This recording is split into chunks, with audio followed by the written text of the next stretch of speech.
Peace, peace. You know the tagline by now. Can't be stopped. So this vid has been a long time coming. For those who have been following my vids, you know that I keep referencing blacksmiths. I love blacksmiths to the point that I've been trying different types of builds with them in D&D since time forever. Everything from just a fighter with proficiencies and blacksmithing to an artificer with a specific new homebrew blacksmith. A cleric who's of the forge domain. I've trust me, I've tried it all because blacksmiths are a very important character class in African, mythology, spirituality, and life.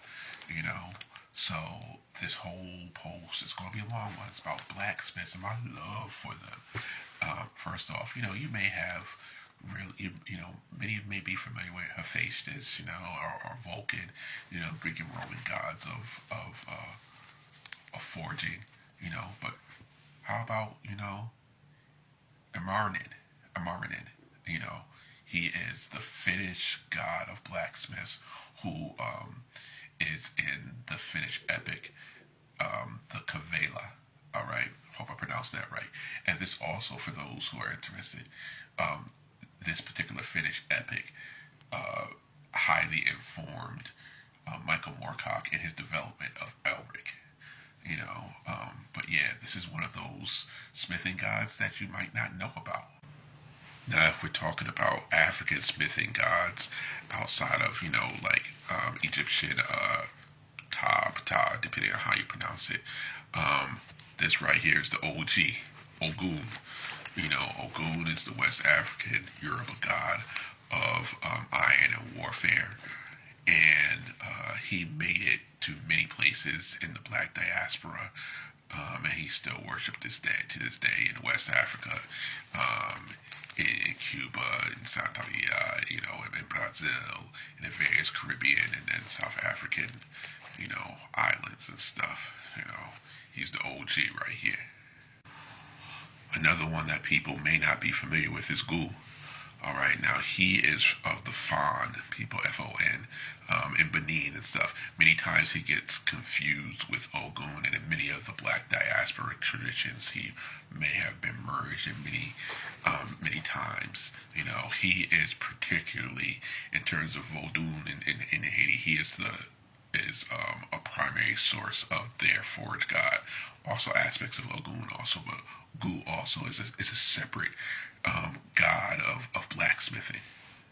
And here's one that you may not thought I was going to add. This is my man John Henry from Black American folklore. If you don't know the story, familiar with the story of John Henry, look it up. And this right here is from the old Disney folklore series, and this was when they did John Henry. I forgot when this was done. I saw it when I was little, but I think it was done in the 50s and stuff.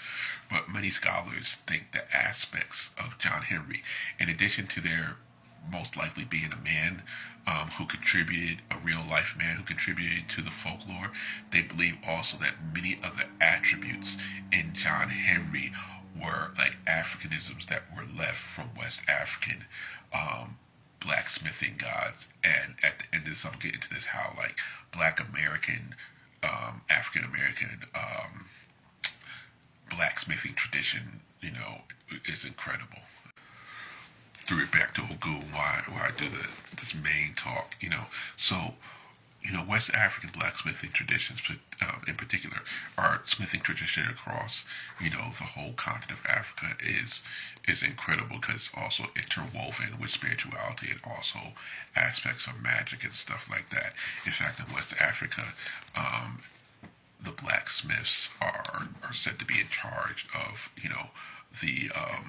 the world mystical force, which is called Nyama, Nyama, and they are basically the curators of it, because they create these implements, right?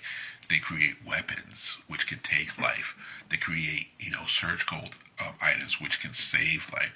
They create agricultural tools which can, bring forth food and stuff.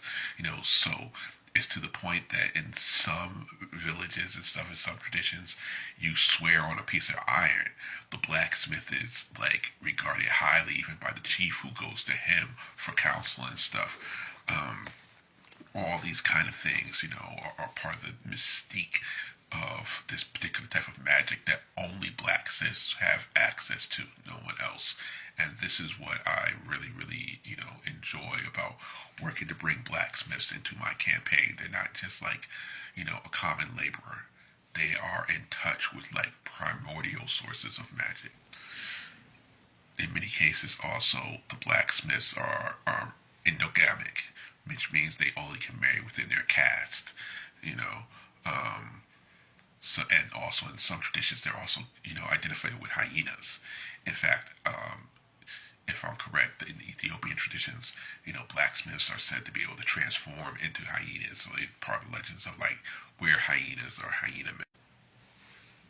This book right here is one of my main references in terms of like the heroic tradition of the blacksmith. It tells the story of a blacksmith who basically goes on like an epic journey.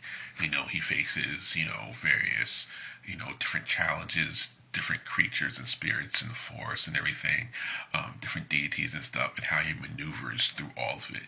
And at the core, he's not a fighter. He's not a magician, he's a blacksmith. And this right here gives me like my real core in terms of how I look at, blacksmiths, especially in African inspired tabletop role playing game fantasy kind of campaign. This gem right here talks about the Mandi blacksmiths of West Africa, and this is basically a very good source book to that ties together all those concepts that I was talking about in terms of the place of the blacksmith within West African society, their connection to spiritual and magical powers, and just their whole relationship, to society in West Africa. This is that book. This book right here, I really like this book because this talks about Black American blacksmiths, and it has a particular take on it. It talks about a blacksmith who basically teaches his son that, basically a code by which they're banging on the anvil in order to alert, escape, enslaved peoples and stuff in the Americas, and it goes to to highlight that there are some traditions and even secret societal traditions that have been passed from West Africa into the Americas via Africanisms. And in many cases, some of these societies, these closed societies, brought their whole traditions and knowledge to the Americas, but just kept it concealed. So I like this book for that.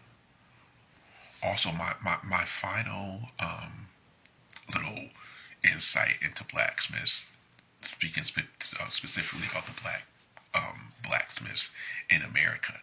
Now, the thing is that many people think that people were taken from West Africa all willy-nilly.